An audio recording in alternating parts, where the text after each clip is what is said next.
Today's had some good and bad.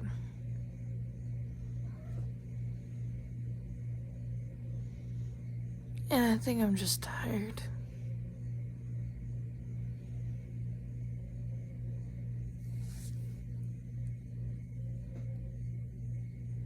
Hi, Lucky's. And Lucky stole all the blankets. I can't have any of them. He has all the sheets and the fuzzy blanket. Or are you going to give it to me now? Your eyes aren't even open. Open them. Let me see your peepers. There you go. Mwah, mwah.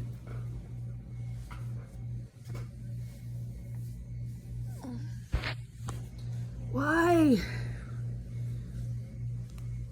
No. Well, come here.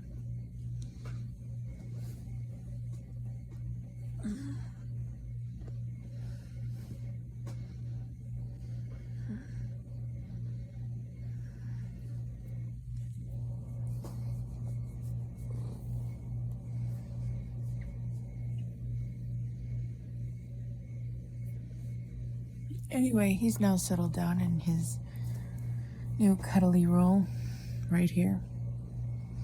My hair is a mess.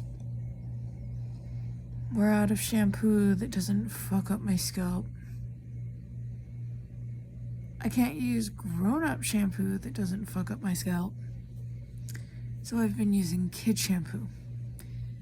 My theory about that was correct. It was the shampoo was fucking up my scalp. Apparently my scalp is inherently fucked up, and that was making it worse. It's bearable as long as I'm not making it worse.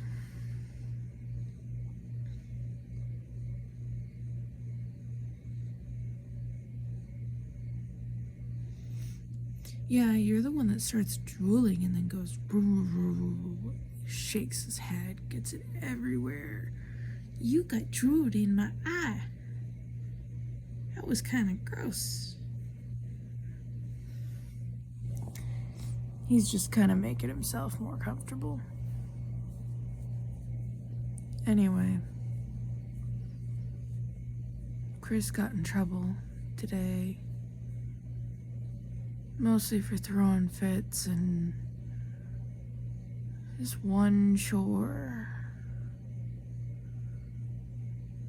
is doing dishes. I cook the food, blah, blah, blah, and he doesn't even do all of them.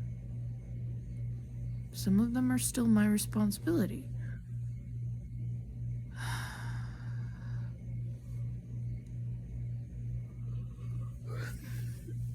So he does the plates,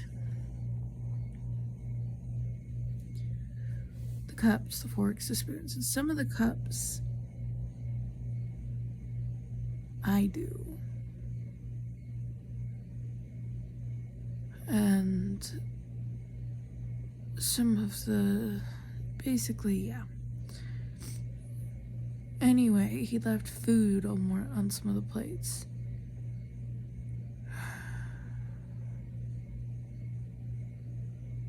And he got told to redo them. And he kept on leaving it.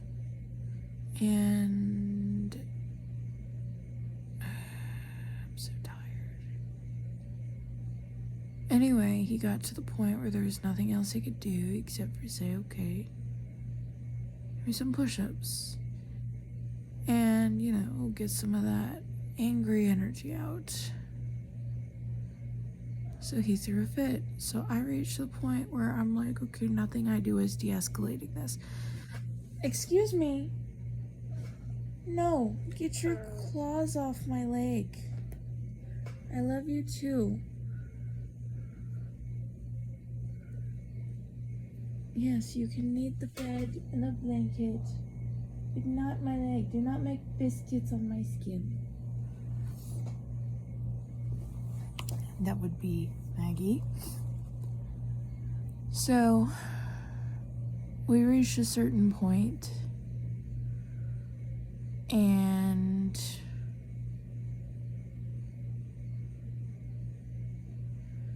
It's like, okay, you won't stop throwing this fit no matter what I do, and nothing's de-escalating this. Okay, I'm gonna take some of your toys. Kind of like a behave and then get some back. And then, you know, a life lesson. At least as a kid, you can get them back. As an adult, if you lose, often what you lose stays gone, whether you deserved to or not, whether you did anything wrong or not. You know, as an adult, your property gets yoinked, you lose it most of the time forever. If you lose people, family, and such,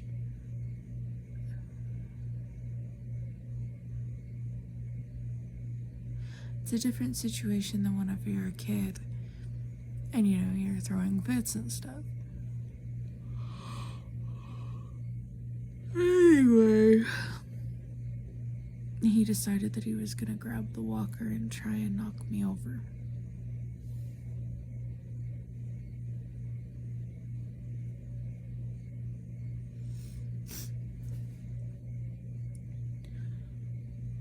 I was able to control how I went down because I'm holding it, leaning on my walker, and he grabbed it by the bottom and swerved it.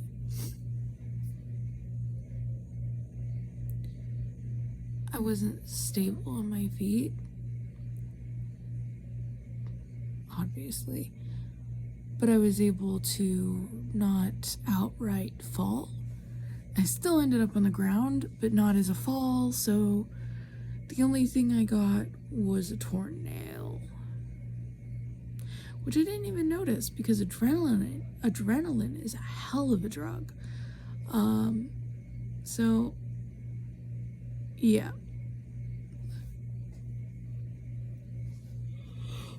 So in the end, all throwing fits did was get some toys taken away. He ended up eating his dinner cold because, of course, this portion of things went down while I was dishing out dinner, and I was like, no, we're handling this before. Because if I hand him dinner while he's like this, it's not going down his face. So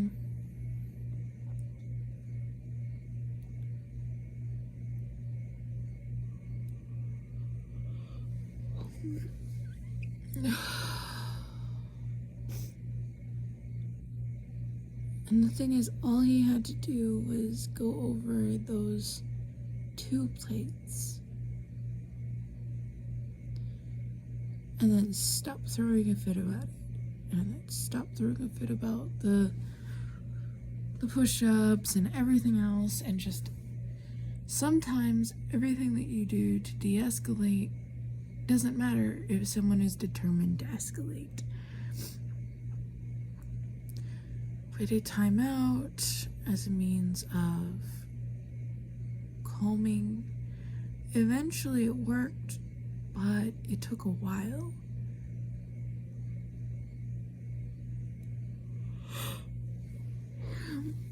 Thing is, recently we actually started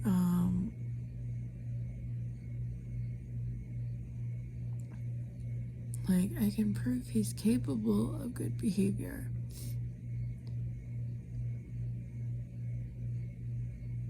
Because, you know, I've taken to kind of recording and I delete most of it. But his behavior changes. And I told him, whenever you feel like lashing out, pretend you're being recorded. If that's what it takes.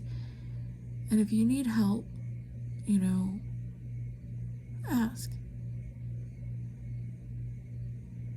We'll go over it. You don't have to tell me exactly what's going on in your head, but you still need to be able to tell yourself what's going on in your head. You need to be able to look at it, to express it if you need to. So I started him on a journal, or rather, I've made another attempt at it, and he's actually accepting it this time.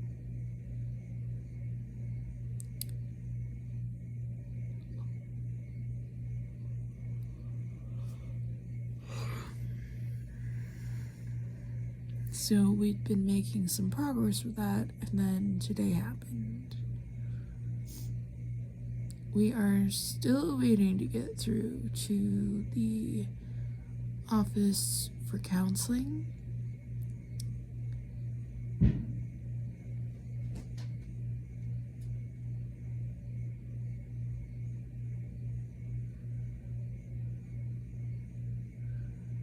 It's time for that time. It's time for that game again. Fireworks or gunshots? Or someone's car? Because you know the blowback. Nope. That was the second bang, so that is fireworks or gunshots. Neither of them would be out of place here. There's been a lot of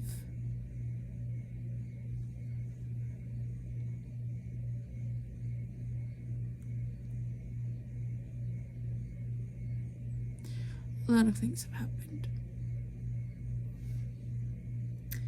Mostly with people who moved here from out of state, or desperate people who don't see any other way.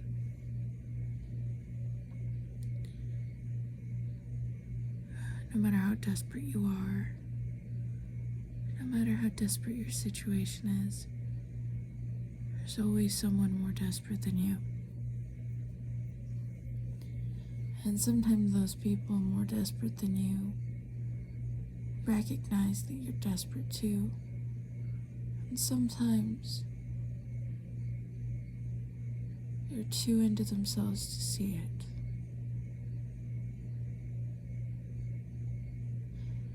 Humans are prone to that by default. Anything else is pure choice. An interruption to this journal entry to say, look at how adorable he is.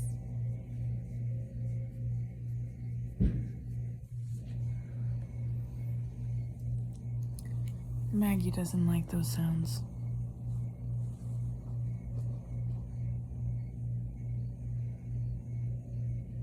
I don't either.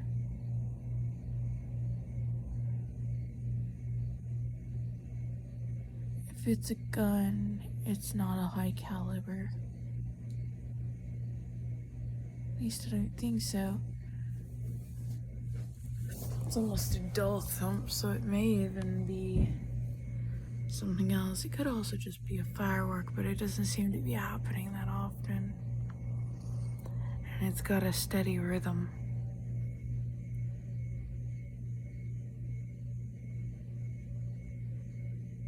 I don't know.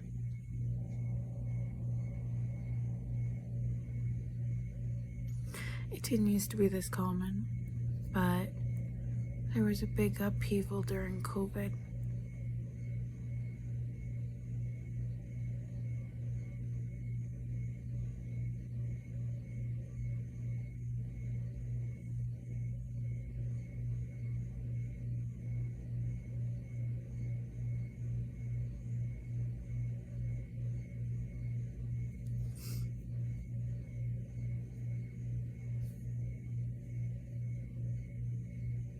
This neighborhood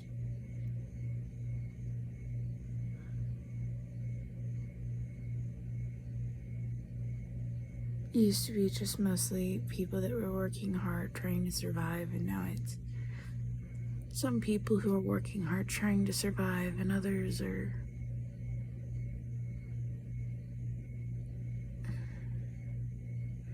I imagine it's similar in many places. The entire country is like a beehive that's been shaken. someone shut the beehive and the bees are mad. I don't know how else to explain it.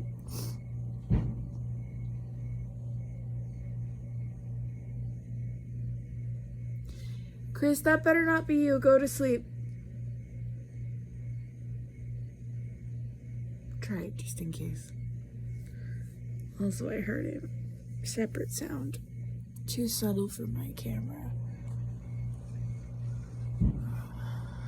He didn't get much sleep last night, which is probably what led to the behaviors today. Because he was being sneaky-like. So I can stop him from sneaking out of the bedroom to mess around the house. As long as I hear the alarm go off. It's just a ding-dong. It doesn't keep going. I can put it on that, but then it comes with a warning. It could damage your hearing. Or his, if he leaves the door open. Or he could just open it real quick and then shut it. It only does that while the door's open. It's just a ding-dong to alert his dad and I that he's getting out of bed. And it's necessary, because then he pulls shit. So you'd think that we could just stop using it by now, but no. We had to revisit it. Again.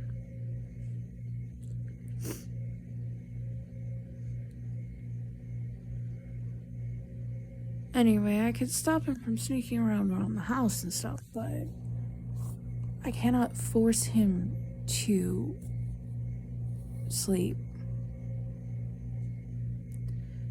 And he is pointedly staying awake on purpose.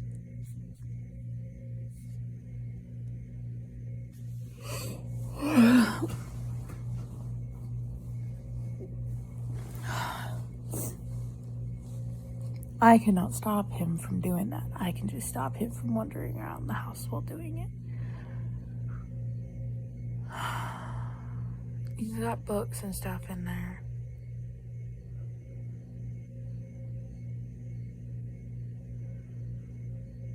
I've tried stopping him entirely. That doesn't work. It was more important whenever he was younger.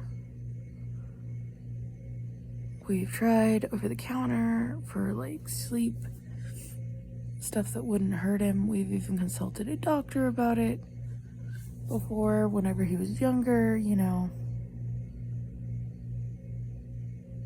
That helped the quality of sleep when he was sleeping, because, you know, you can't use it regularly, and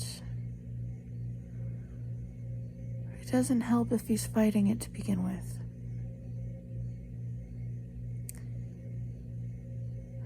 Anything he's supposed to be doing, he doesn't want to do. He just fights it automatically. And then he's mad at me if I won't let him go play because he has to do schoolwork or something. And he's mad at me whenever I tell him to go play.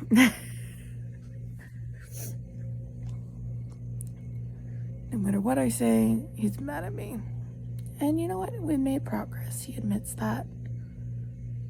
Like, and then once he kind of is like, I mean, that's how I know that.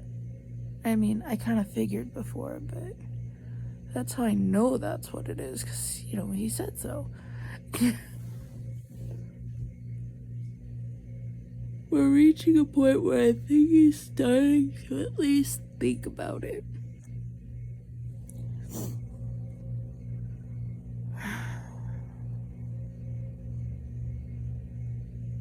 Anyway, I've been getting up super early and I'm finally in a rhythm. Like I used to be. Before the cancer and everything. I just am on a walker, and I guess it's just really easy to lash out physically at someone in a walker, on a walker, and fireworks. The only reason I was even able to restrain him after that was adrenaline.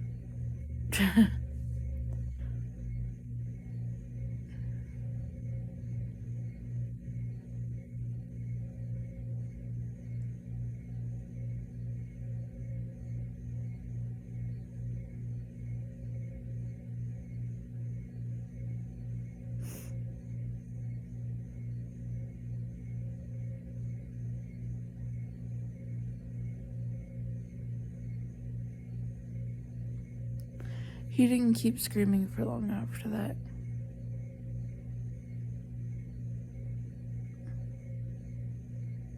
He calmed down, sort of. Although I think I sounded apocalyptically angry, and that's probably what did it.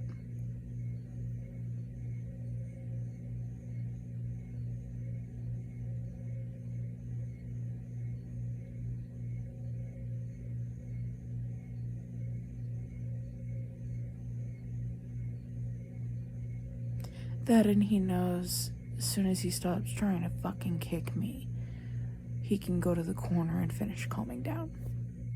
That's all it is. It's a, no, you don't get to lash out at me, you don't get to hurt yourself sort of thing. It's a, and then I was like, are you done yet?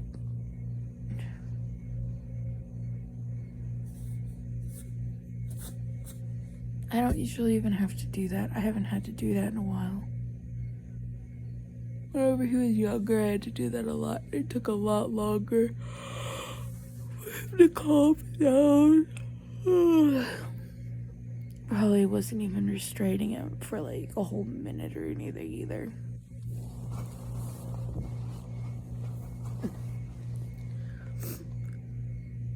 But damn if my body's a wreck.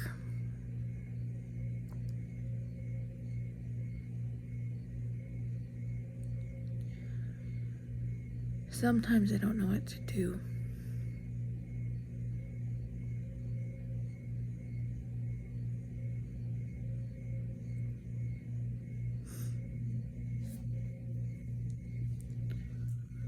But he's learning, and that's what kids do. Some kids just have some extra challenges. Some of those challenges, they'll grow out of them, and some of them they won't. I can't pretend to know what the future will be. I'm not sure if this is the bright side or not, but on a different note, I can no longer use lactose intolerance to soften things up. Although I do itch, like on the back of my knee, whenever I drink milk. Doesn't seem to matter if I have milk products unless I have like a bunch. Like, we had cheese for like 3 meals in a row last week sometime, and because Chris was behaving at that point, and it was like, okay, I don't mind making some exceptions if everybody's behaving and happy. I don't mind adding to that. So I did.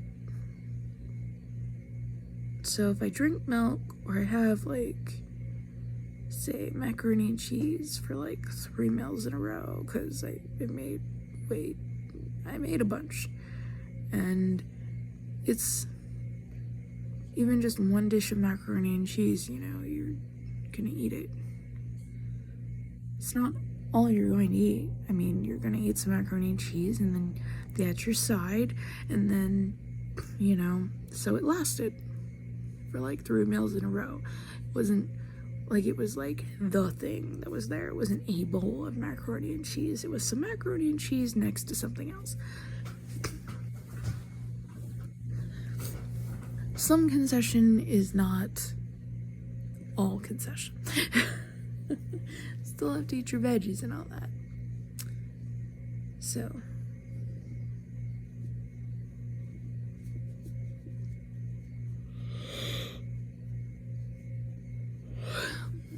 Watch, as soon as I put this down and try to go to sleep, I won't be able to. Then you know that's how it works.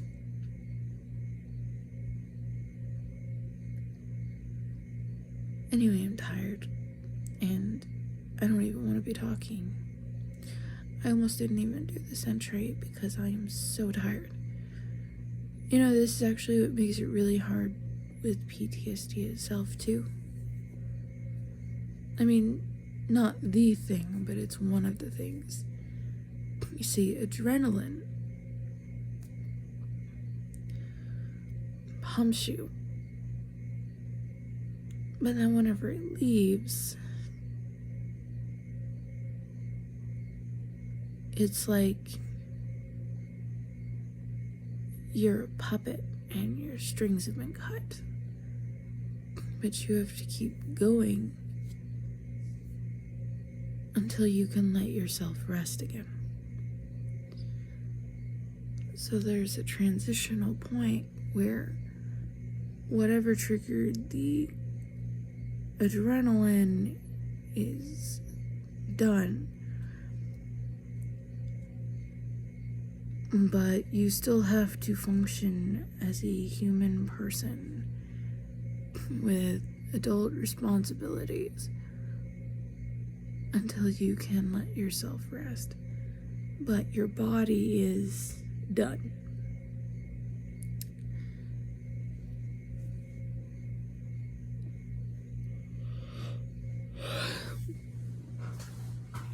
Mind you, that's not everything, because that's a really simple reaction. And there are some reactions that aren't nearly so simple and tend to last a lot longer. Like, you could be triggered once and just, for the rest of the day, you're on complete edge more than usual. Like, say something that you are already hyper aware of. Something happens that is part of that.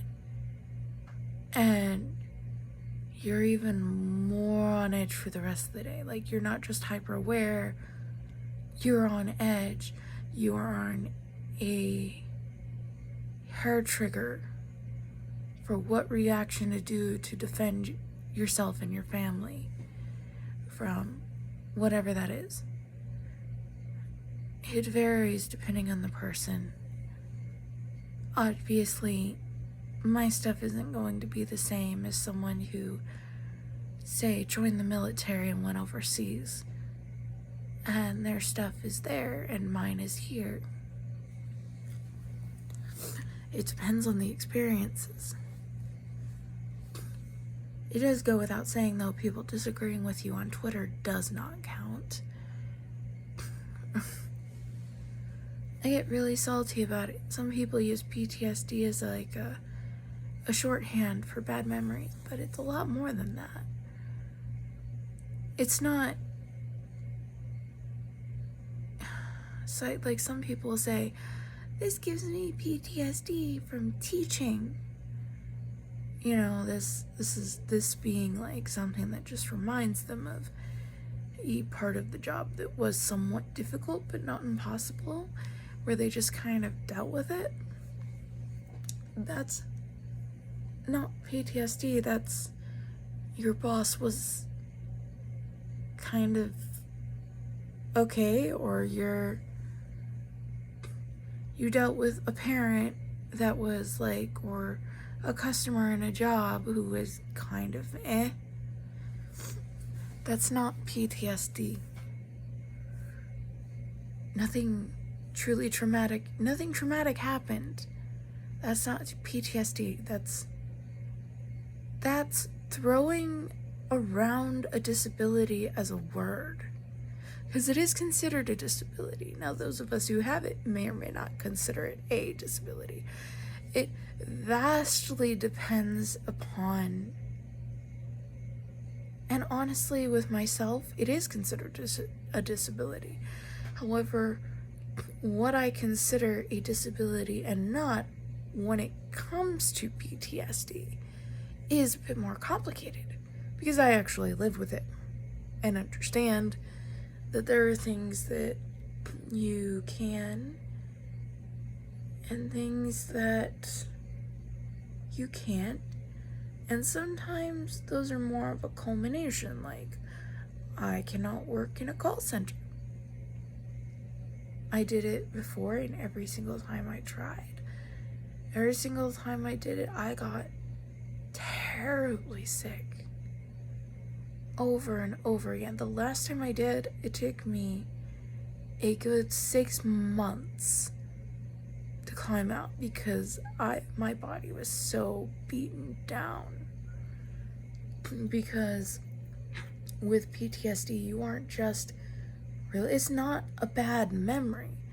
Okay, that is way oversimplifying it. Imagine you had to relive something like it was still happening in your head, like you're like, you know how dreams are, except you're awake and you're experiencing the present at the same time, and you have to figure out how to interact with the present and not acknowledge that what's going on, because it'll just confuse the shit out of people. You also have to sort through which emotions are from reliving this shit and which ones are from the present, which you do. But you can't tell people that you're doing that, because then they'll try to like invalidate you for now, because people can be shitty like that. Now, Jean would never do that, but Chris most certainly would. Because that child is vicious as shit. Children are. They reach a certain age. You know, anybody who's ever had playground bullies knows children can be shitty. Well, he's saying those mean things to us. So,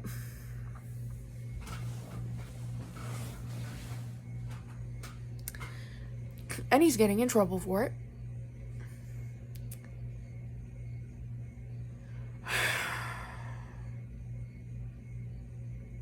Generally speaking, we have to address the behavior and the feelings behind it separately.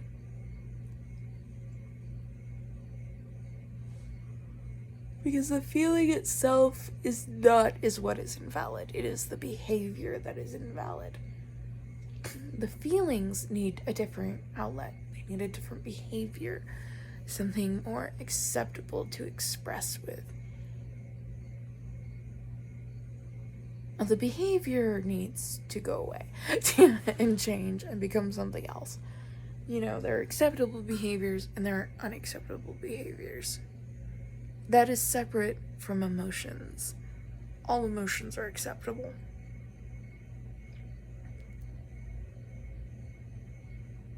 Except for, you know, being an adult attracted to children. That is not acceptable. Why do I have to say that? Because I'm like deathly afraid that some pedo on the internet or something is going to find this someday and be like, see, look, someone said this. No, because I went through stuff as a kid. And I'm like, no, as far as I'm concerned, adults attracted to children should just collect themselves and jump off a cliff. Especially the ones that try to argue that they aren't doing harm or even helping by doing it. No. That's called living with yourself as a monster by lying to yourself. Anyway. The collective evils of the world aside, PTSD is complicated. As complicated as the person who has it. Sometimes it adds to the complication of a person. It's complicated. It's even helping someone else write it into a character at some point as like a thing was itself complicated, because it's not just anything, it's complicated and super specific to the experience that caused it, or experiences in my case. And there are moments where you seem fine, and you kind of almost are. You are. And then there are times whenever you seem fine and you're not. And then there are times whenever you look like shit and you're fine. And then there are times whenever you look like shit and you're not fine. Because PTSD is largely invisible. Someone has to know you excessively well to even begin to guess. And then the physical reactions themselves are a whole other ballgame. Because doctors often connect things to it that aren't. And then they connect things that do go, or they don't connect the ones that... More often than not, they don't connect the ones that do, and connect the ones that don't. Game of opposites. Like that time that my blood pressure spiked horrendously. And it was while I was in the hospital. And for a little while, they were giving me blood pressure medication to keep it down. And then it stabilized. And I didn't need it anymore. It didn't last very long, but at no point... I mean, it wouldn't have changed the response that needed to happen, because it's the only thing that you can do. But often it does change the response if the connection is acknowledged when it's there, or even whenever it's not. I have had doctors excuse shit and nearly kill me in the past, because they were like, this is part of PTSD, and I'm like, no, it's not.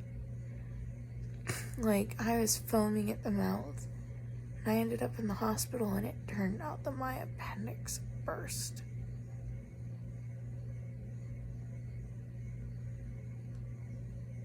That wasn't no fucking pseudo seizures. You know what that was?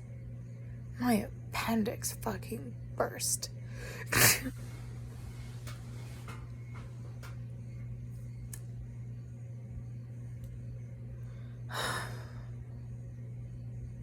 But you know what that bastard said? He said that because I had childhood seizures, I must have gotten PTSD from it. I didn't get PTSD from childhood seizures. I mean, are you fucking serious? That's not the sort of thing that you relive. It's not part of the physical reaction. It's adrenaline. Adrenaline happens. Okay, your immune system can be tanked, etc. And also, the physical reactions that happen from it aren't any less valid than anything. I mean, it is literally part of it. Your mind and your body are part of each other. They're connected. The way that these things are treated as they happen isn't any different from if PTSD wasn't involved. Because you literally can't just will it away. You can't do shit about it. All you can do is tackle what you can do. Which is, hey, if the blood pressure goes up to dangerous places, bring it down. If, well, there's nothing else that you can do in that situation. If I had told them, the only thing it would have done is made the nurses feel bad.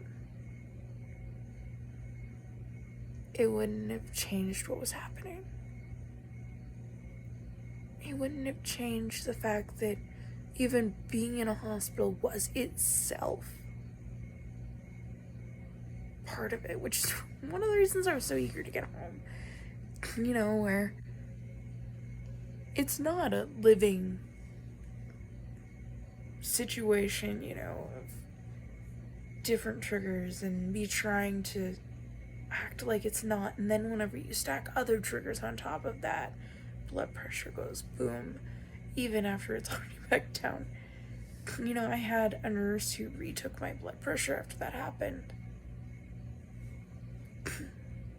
because they were able to recognize that something was upsetting me, specifically because I ran into a reminder of things that, like, my grandmother had done, because my credit was like, wait, what is this? There might be fraud here, and this might be left over from all the times things like that happened, and it took me back to that shit. And it was easy. So, you know, she waited for that, and it went down. Some things are like that, and some things are more prolonged. There are some things that, how do you even explain that you can have certain reactions for days?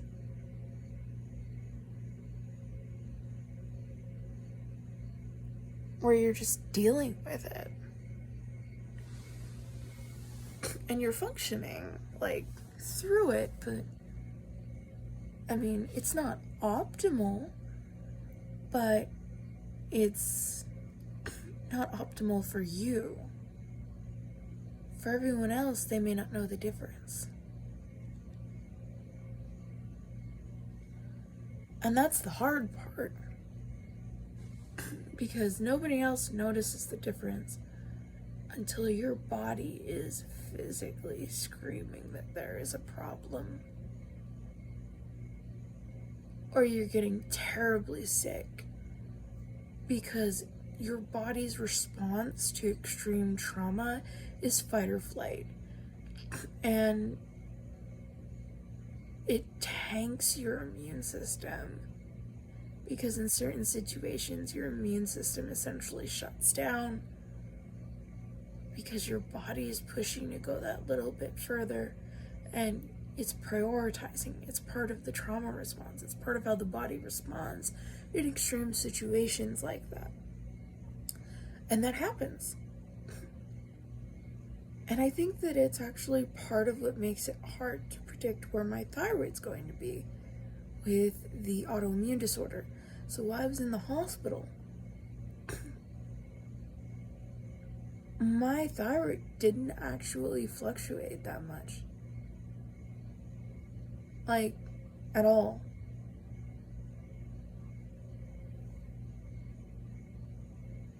Because I was constantly in that. And I think that it manages to do that whenever I'm not in that is both a good sign that home is not hell and kind of discouraging as far as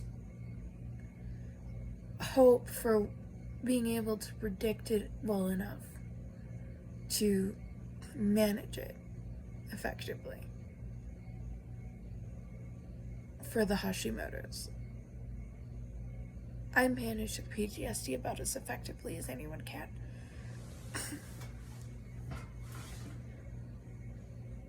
And it's hard. But you do it anyway, because you have to.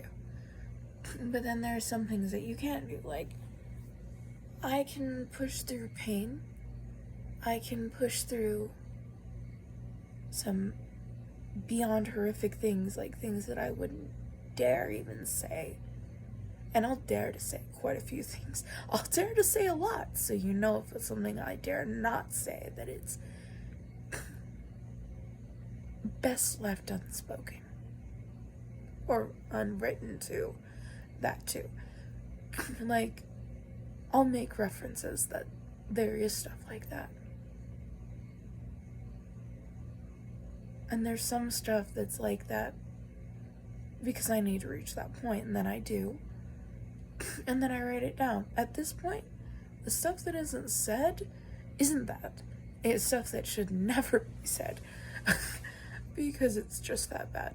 Because there's no one alive I can ever imagine that could ever handle it. And even if they could, there's nothing they can do about it.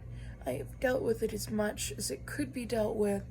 That is a Pandora's box best left shut. There's nothing else for me to do about it.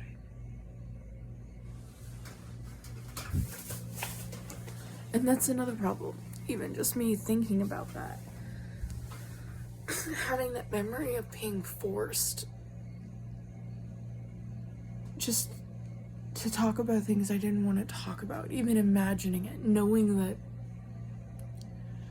I would never even be able to risk mentioning that in a therapeutic situation because of those mindsets. That itself causes just enough adrenaline, just enough of a reaction. I'm going from falling asleep to this. My body is constantly reacting to where I am with PTSD.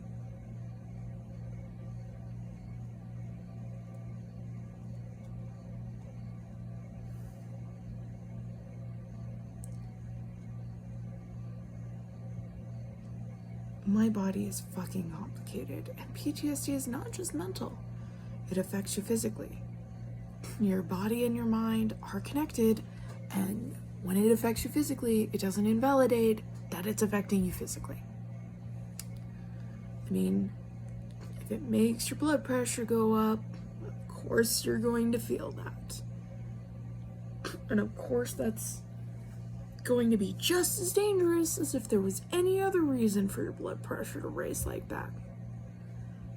I mean, you can have a stroke or a heart attack.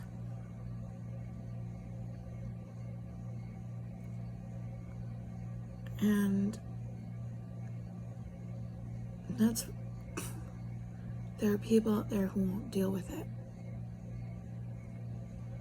And there are people out there who have it, who don't know that, or who do and do know. They know. But you can't say anything. Because once you point out that correlation, suddenly it's just in your head and nobody does any tests. And the thing of it is that these things do have an effect on the body. And those tests still need to be done the same way they would need to be done for anybody else.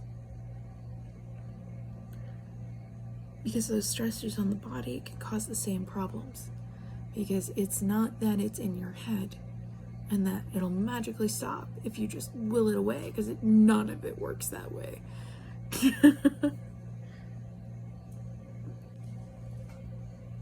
It's that you are living in a constant state of stress. But if you say that, suddenly everything becomes, every time, somebody doesn't find the answer right away, or they don't have all the information, suddenly it's always stress. It's never been just stress for me. It's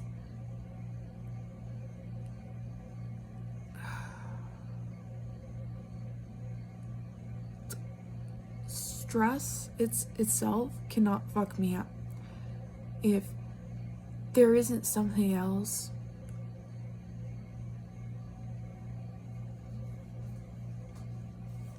stress just makes everything worse. So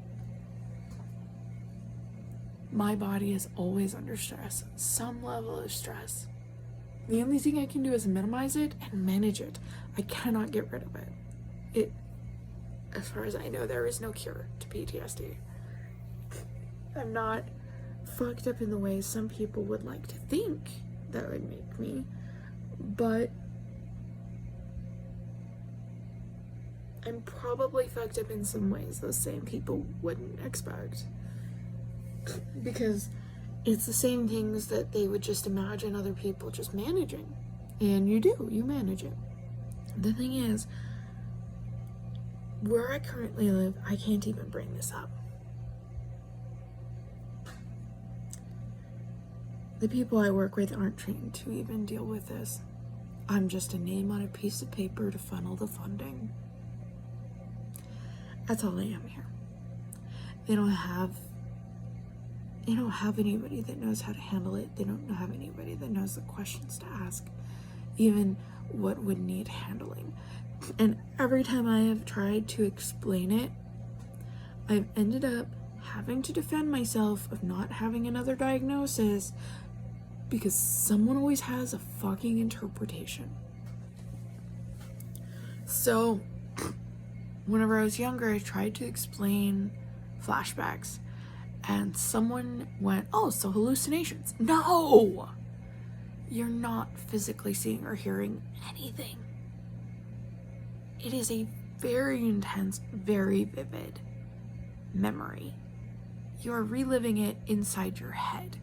Smell, taste, touch, the whole shebang. As it happened. Sometimes a little bit more scattered, depending on what it is or what triggered it or what else is going on. It's complicated. I don't know if that's how acute PTSD works. I don't have acute. I had periods of calm and more shit that happened to me. It is complicated. And it is aptly named. And then at the clinic, they just call it unspecified. As if we didn't know. So I'm going off of complicated because I had a therapist who actually knew what they were talking about at some point. At least with that. And however much we may have disagreed on the religious stuff, I will agree with her methods outside of that and outside of the alienation stuff, because at least with her approach to dealing with trauma itself, how she approached isolating us from building a support system with each other just on the basis that we had all been assaulted sexually at some point, and therefore our judgment of people was fucked up and such, that itself is harmful. But her approach to PTSD and understanding trauma and being able to name it was good. The dehumanization stuff that is in her methods on actually dealing with it is a whole other thing. So, she knew what she was talking about, at least, with some things, and then with others it was like, most of the people in there, though, just kind of broke off afterwards and met up outside of it anyway, but everybody that did that had to be sneaky. Like, imagine you have a room full of people, women, who are in counseling with you, and you put them in group counseling with each other, but you tell them you're not allowed to talk outside of counseling. And you actually put it in the paperwork that because they have all been raped at some point, they all have a sucky judge of character, and therefore they are not allowed to become friends, not allowed to meet outside of the therapy, nothing.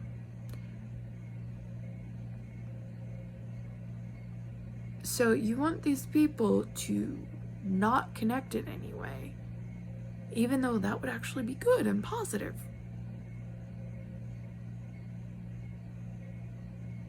And instead of helping people learn how to see it and not end up in the same room as that shit, you just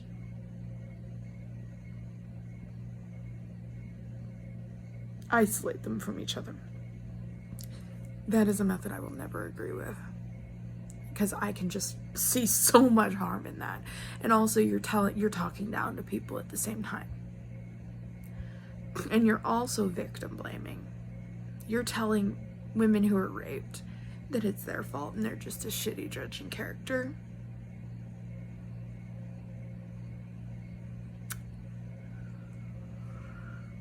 That doesn't help. It's not constructive. So most of us there realize that. The only reason why I didn't meet with the others anyway, because they were, was because I didn't have the money and I needed to get home.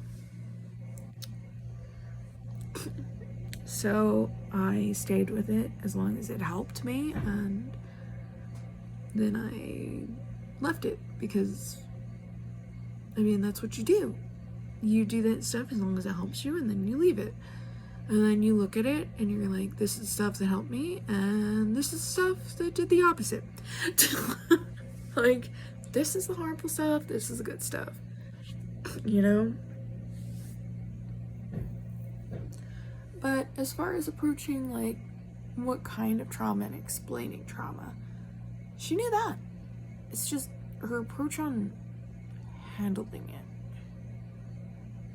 Although, to be fair, she did a good job of not being too terribly fucked up by hearing some of the fucked up stuff. Just, I don't know. The cons were just, she was good as far as helping you recognize things. And in individual counseling, she wasn't too terrible. I mean, it's one of those could be better, but not the worst ever. But not a counselor that you go to build your confidence or learn how to avoid the stuff, which is what I was trying to do. Because that's the only way I was ever going to feel confident. So it was a completely different therapist that helped me with that at some point. And that was later. Like, a couple of years later. And,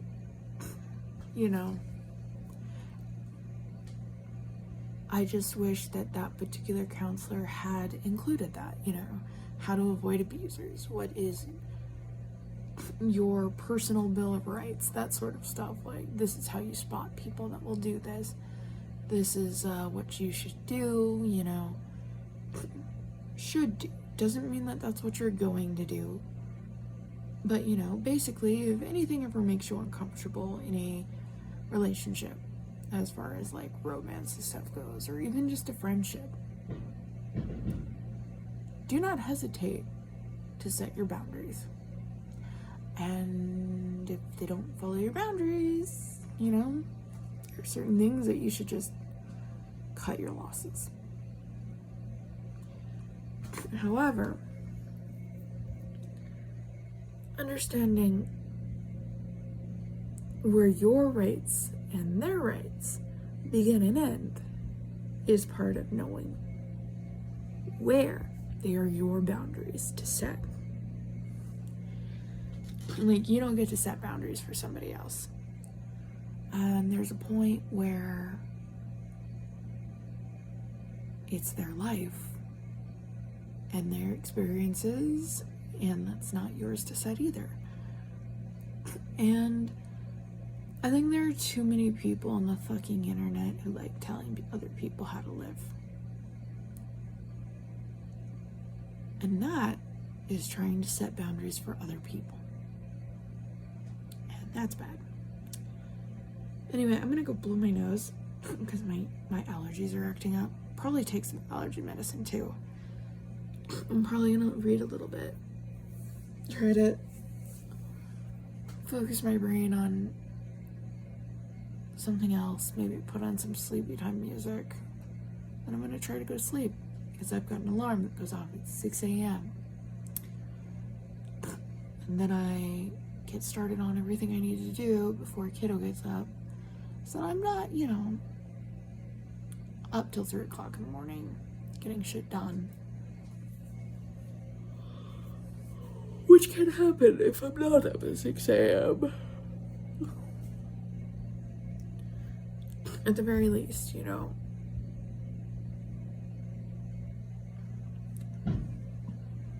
Like this morning I was able to get some resin work done, and I worked on the plant lights, and I checked on the sprouts,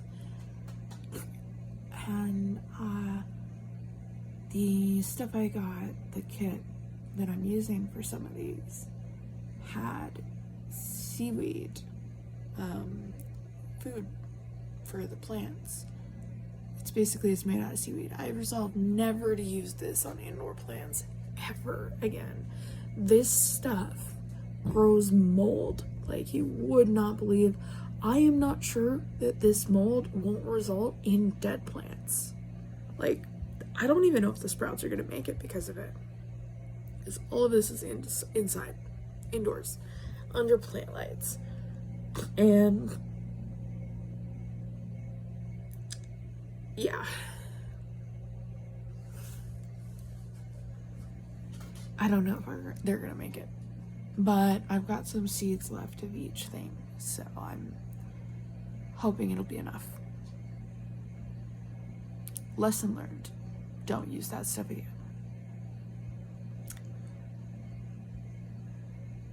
I'm trying to grow the potatoes indoors too, and I don't know how that's gonna go. That can go up Mold's Creek really fast. And if it does, I'll consider it bust. But I've actually learned a lot from it. One day, if we ever were to have like land of our own or something, I would want to grow some potatoes and some onions and some cherry trees. I want to fill it with so many plants that are both beautiful and edible, or that, produce something edible, that my family would never have to fear food prices, because we'd be able to have most of what we needed.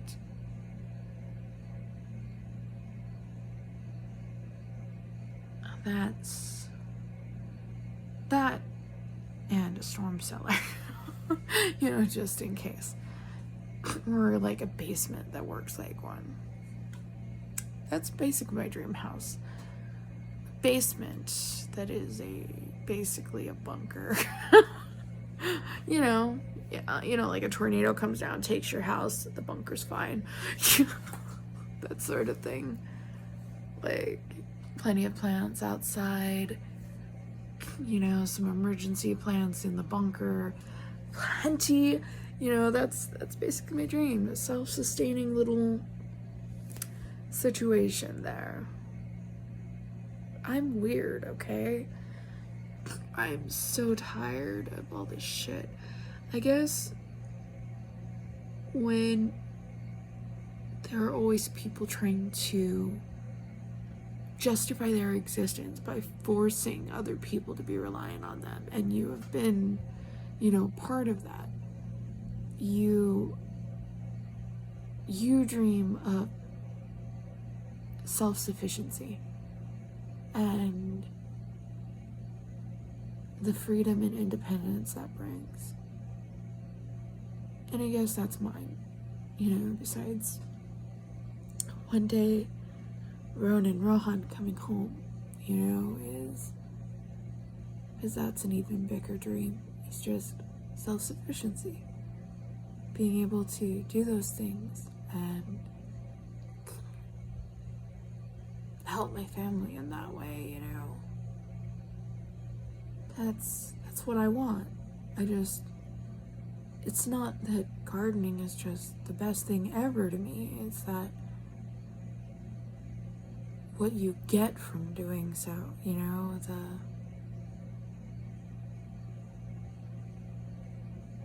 is worth it. And maybe I like to be surrounded by plants, even though I'm also allergic to them. yeah, I am so very allergic to so many different things. If it has pollen, produces dust, or has spores, I am allergic to it. Or fur, dander. Basically, if it's in the air and it's not air, I'm allergic to it. If you're not supposed to breathe it in, you know, I'm allergic to it.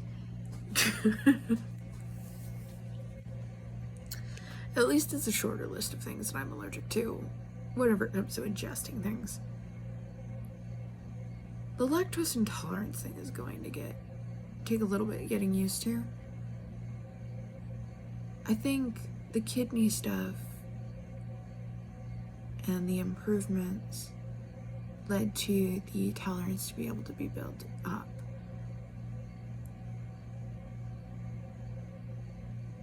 And to be fair, intolerances can fluctuate.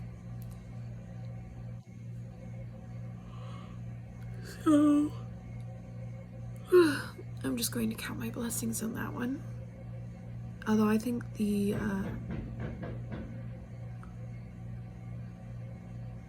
fireworks.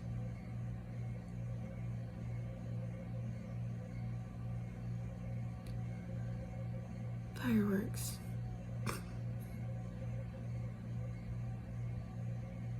At some point you start telling yourself it's fireworks and you're not entirely sure. And sometimes it's fireworks, and sometimes it's not. They sound remarkably similar, and they're guns with like different calibers and different sounds, and most of the guns used in crimes aren't exactly legally obtained. I mean, some are, but most of the people who legally obtain them aren't going around doing crimes. They're just trying to be able to protect their families from people who do crimes.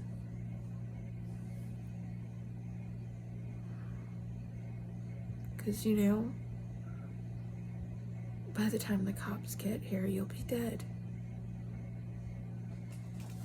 Even in the city, I mean, a lot of times that's what happens. Someone calls 911, and by the time anyone gets there, it's already happened.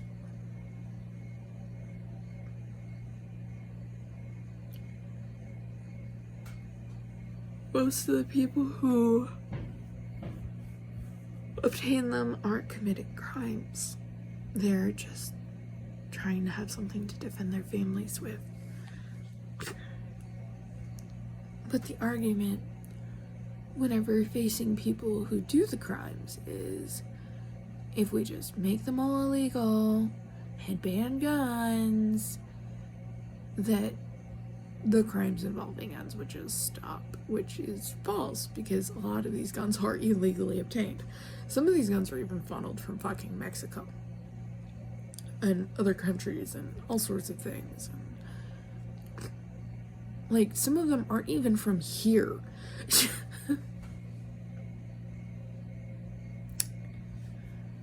And then, like, there are things that you need guns for, like hunting, or certain areas where you live out there and there's, like, I don't know, a really small town with like 2 cops for the whole town.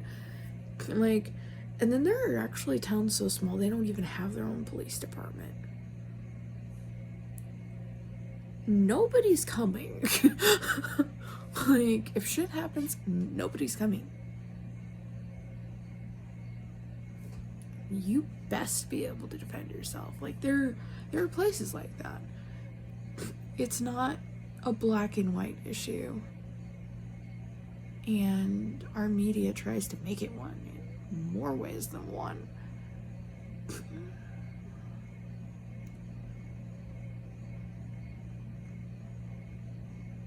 They would be just as likely to shoot me because I'm disabled.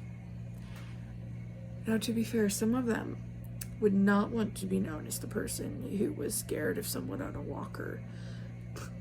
But ignore the walker. If I wasn't on one, because I have PTSD, a mental health disorder, that's what they consider it. They would consider me mental no matter what my reaction would be.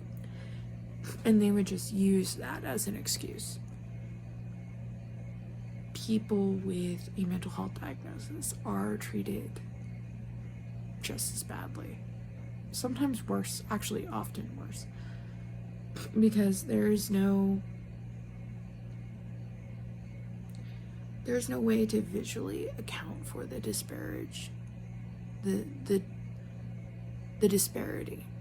So the things that go on are often unaccounted for visually, so they're easy to miss. Even whenever they're happening in front of everybody. And even though the numbers are there and people will see this happening and they will see, oh, this happens more than, not, but like, because that visual cue isn't there, it's just, I don't understand why people just don't see it. But then I also understand because logistics. I understand the logistics, but on a deep emotional level, I'm like, I couldn't do that. I need to know things around me and how they work, and it's kind of like how I have to know where all the doors and windows are. And I don't like it whenever there are too many doors around me. Like, you're sitting in a room and there's like 3 different doors to the outside, like directly around you. 4 if you go into the other room. You're basically in a room that is ready for the floodgates. If, some bad people ever wanted to do anything.